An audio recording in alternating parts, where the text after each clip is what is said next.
Berjumpa kembali dengan Pak Pi Channel. Di Pak Pi Channel kali ini Pak Pi akan memberikan materi tentang pengamalan Pancasila sila pertama.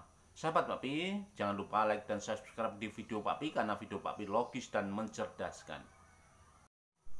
Nah sahabat Pak Pi, sebelum kita sampai ke butir-butir pengamalan Pancasila sila pertama, akan Pak Pi jelaskan mengenai Pancasila itu sendiri. Akan Pak Pi sampaikan tentang keberadaan Pancasila di negara kita. Sebagai apakah Pancasila dan apakah keberadaan Pancasila di Indonesia? Yang pertama adalah Pancasila sebagai dasar negara. Maka kehidupan berbangsa dan bernegara harus sesuai dengan Pancasila. Yang kedua adalah Pancasila sebagai sumber dari segala sumber hukum. Itu artinya bahwa hukum yang berlaku di Indonesia harus sesuai dengan Pancasila. Harus menjiwai isi dari Pancasila. Baik hukum yang tertulis maupun hukum-hukum yang tidak tertulis. Baik peraturan yang diciptakan oleh RT, oleh organisasi, oleh usaha, oleh bentuk berserikat apapun, termasuk organisasi sosial, organisasi partai politik harus sesuai dengan Pancasila karena dasar sumber dari segala sumber hukum. Maka hukum-hukum yang berlaku di Indonesia harus sesuai dengan Pancasila. Yang ketiga adalah Pancasila sebagai kepribadian bangsa Indonesia. Maka seluruh kepribadian berkehidupan di Indonesia, kepribadian bangsa Indonesia, kepribadian masyarakat Indonesia harus sesuai dengan Pancasila. Yang keempat adalah Pancasila sebagai falsafah bangsa. Falsafahnya pandangan hidup. Maka seluruh pandangan kehidupan masyarakat, kehidupan penduduk, kehidupan bersosial, kehidupan beragama, kehidupan berekonomi, kehidupan apapun kegiatannya yang ada di Indonesia harus sesuai dengan Pancasila. Yang kelima adalah Pancasila sebagai landasan ideal bangsa Indonesia.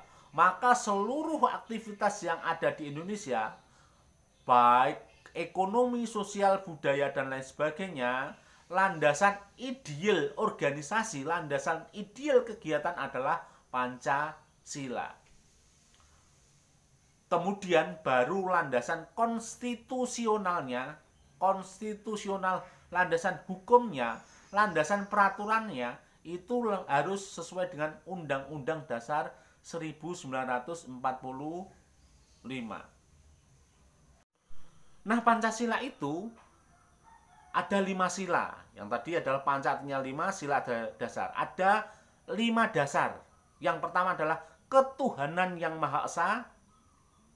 Yang kedua adalah kemanusiaan yang adil dan beradab. 3. Persatuan Indonesia. 4. Kerakyatan yang dipimpin oleh hikmat kebijaksanaan dalam permusyawaratan perwakilan. 5. Keadilan sosial bagi seluruh rakyat Indonesia. Nah, sekarang pertanyaannya, di manakah terdapat naskah atau teks Pancasila yang sah itu? Di mana?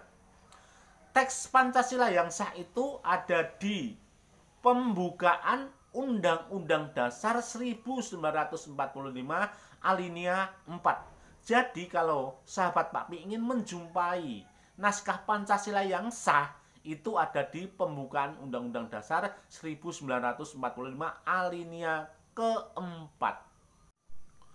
Nah, meskipun Pancasila itu terdiri dari 5 sila yang berdiri sendiri-sendiri, tetapi dalam pelaksanaannya kelima sila itu merupakan satu kesatuan utuh yang tidak dapat dipisahkan. sila pertama menjadi sila kedua, sila kedua menjiwai sila pertama, sila ketiga menjiwai sila kedua, dan seterusnya sampai masing-masing sila itu saling menjiwai. Maka keutuhan dari Pancasila itu adalah hal yang wajib harus dilaksanakan oleh bangsa Indonesia. Seluruh aktivitas yang ada di Indonesia harus sesuai dengan Pancasila. Jadi sebagai kehidupan berbangsa dan bernegara, maka Pancasila menjadi satu-satunya segala sumber hukum yang ada di Indonesia. Merupakan satu-satunya landasan ideal yang ada di Indonesia. Jadi, sahabat Pakpi, Pancasila adalah dasar negara Indonesia yang harus dihafalkan, dilaksanakan, dimaknai oleh bangsa Indonesia, oleh masyarakat Indonesia, oleh penduduk Indonesia. Butir pengamalan Pancasila itu diatur di Tab MPR nomor 2 garis miring MPR garis miring 1978. Tetapi setelah reformasi tahun 1998, keberadaan mengenai butir-butir pelaksanaan Pancasila diatur kembali. Untuk itu, butir yang pertama yaitu bangsa Indonesia menyatakan kepercayaannya dan ketakwaannya kepada Tuhan Yang Maha Esa. Yang kedua, manusia Indonesia percaya dan takwa kepada Tuhan Yang Maha Esa sesuai dengan agama dan kepercayaannya masing-masing menurut dasar kemanusiaan yang adil dan beradab. Yang ketiga, mengembangkan sikap hormat, menghormati, dan bekerja sama antara pemeluk agama dengan penganut kepercayaan yang berbeda-beda terhadap Tuhan Yang Maha Esa. Yang keempat, membina kerukunan hidup di antara sesama umat beragama dan kepercayaan terhadap Tuhan Yang Maha Esa. Yang kelima, agama dan kepercayaan terhadap Tuhan Yang Maha Esa adalah masalah yang menyangkut hubungan pribadi manusia dengan Tuhan Yang Maha Esa. Mengembangkan sikap saling menghormati, kebebasan menjalankan ibadah sesuai dengan agama dan kepercayaannya masing-masing. Yang ketujuh, tidak memaksakan suatu agama dengan kepercayaan terhadap Tuhan Yang Maha Esa kepada orang lain. Nah, intinya bahwa bangsa Indonesia itu berketuhanan Yang Maha Esa, menjalankan ibadah sesuai dengan agamanya masing-masing, tidak boleh memaksakan agama atau kepercayaan terhadap orang lain, dan agama atau kepercayaan itu hanya urusan pribadi kita terhadap Tuhan Yang Maha Esa.